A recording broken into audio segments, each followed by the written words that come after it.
And hello my beautiful people, is your one and only Lady Jill. If you have not subscribed, my darling people, go and subscribe and smash the notification bell. Thank you and God bless you. My darling people, in today's topic now about the update of that old woman. The update of that old woman. When say her children abandon her, they know they take care of her. Now the update now be this one, my darling people. So my darling people, what it can happen be say I can't see the another video where they do again. Where she can't say, be like say after we do that video, so it be like say some of our children can't see the video. So now the pikin they can't see him.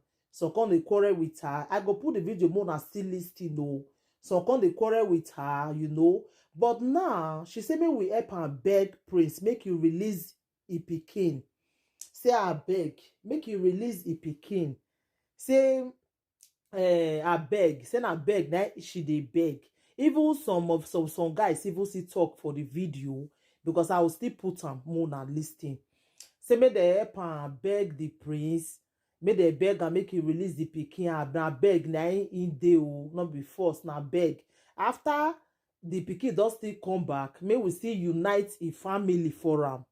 Say you want make a family unite, you know. Say I beg, make you want make a family unite. Now wetin she come dey talk just now. So me go the video na 5 minutes. I be more na listing finish so that una will know how una go take contribute for the matter, you know. So I say since I first do the video before, man, I give una the update wetin can happen because the other one say why the girl saying the verse for him mama not tell am before he go Uronigbe. But according to the old woman, he said they know they take care of her. Hunger wan finish her. Now he make she come Uronigbe. But the pikin the verse for him mama now say why him mama go come go Uronigbe without he not tell am. Now he make he abandon am. So according to the boy, he said the pikin come the verse say why she can't go do video, can't go let video come out. Now this one be the thing. Okay, supposing the video not come out now, how we for tell no say see wetin dey happen? How you for tell see your mama? Because you be not dey call am again, na be don abandon am. But now the video can't make many of una can't know say the woman see they are alive. You understand? So that is why video see good sometimes, you know. So you know to blame it the day don't old. So all of us feel for her when we see that video. Everybody feel for everybody verse. Yeah, who go just abandon the mama like this? Nothing like mama, So my ogbonge people, I go put the video more on list my darling people. Thank you and God bless you. Watch the video so that you go know and you go take comment for the video. Thank you. Share the video. Please let the video go viral. Thank you. Bye.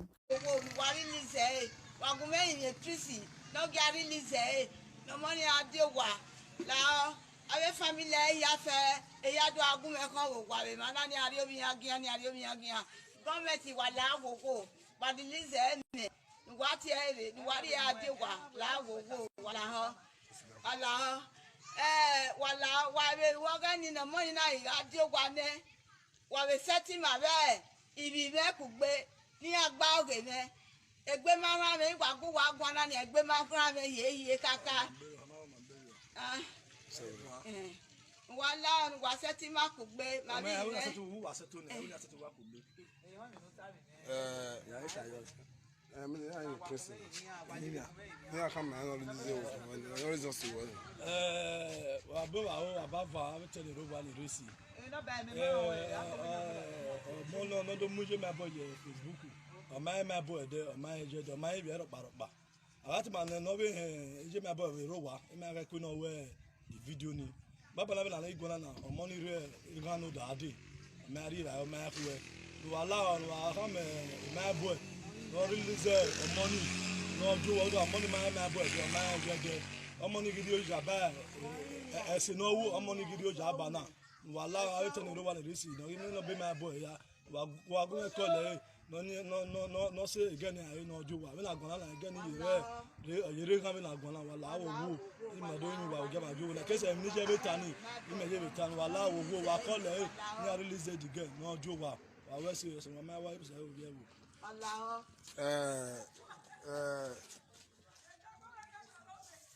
According to the story of Grand, Prince is my senior brother. I wish my because this matter may have village, you know them. Because if you do write the matter, or not this one, Masana, my way the matter ya go here. This very gay question, all we do market you marry, understand? Again, you don't talk, very Anna, or ya the Prince. Ye Prince now where no law, no more video. Where you be here. You come here, you might call me, come here, so you get in the share where I can't make money. I understand. Yeah, Jowa. Before okay to take again. Again, to deal with store. I am going to women law. You will know. You have make money. It's in so long. We call you come here. Wake me. Well, now no money. Video we making now. Begging. It's the girl. Yagli. With the video, which is my other where Merowa and Masana, I was not aware. A principal called me, no, okay, I confirm. Which is my other coming together where Ugaka will confirm payment on the area. He said the matter soon very did have been done. Now, all the cost commotion, here, when I buy matter and put the on it, and because of that matter, if we get in, not there, good phone on those are some edge, what about 220,000? Yeah, boy, the girl, boy, or still yet, together, yeah, arrested. No, they are the my baby Prince. God, Prince, where yeah, the Prince, no matter what, Prince take care or take care, take care, where inject power, do I do the Mahama, all the cause the commotion, yeah, we inject no yard. You know, when you ask them, I call it, I give me a call, and you have to cause the grievances in the day. But as we speak now, again, the detention, zone 5, other police custody. Now allow anybody no give me contact on the prison. Yeah, my carry me say near call near area not release again because the family of that girl is not happy about what is going on. Now cannot that I'm very married by my anything. And the mother now she have already attended apology to Prince. Well, this is a tender apology Prince in there. We Masana, they got to settle themselves, it's their family. But the problem now is that girl. Near release a girl. But where Omagi understanding the formation, okay, pass yeah, no.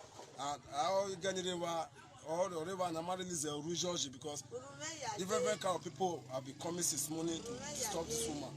A woman I even pissing out. They are going to make so that they get near this girl in the piece. That's what I have to say. Praise in my wages opportunity now we are in our law. We are using the name of God. Please, Lord, release that there for the sake of God. And my Buma, Father Kizo, that's why we need, that's why I'm okay. Niger other video so that the whole world near making up both of them have been settled. Near we be settled. It's a family issue, it's a family problem. I'm a can't rock just that we're not involved anywhere. It's just all again. Very Mike and American Okidi on our Facebook. That is the matter, no sooner. Praise Lao, Israel, my woman, but take care. Where in Hammer work man, if I call you Hammer, Israel, no ever told him my way. I should be condition of the critical, not allow. You need to do something fast. This is again. I don't know when there Israel, restaurant, you are being this time, women, and you are a prince, Guillermo go with you. Allow Prince to beg in the name of God. Look, we're talking.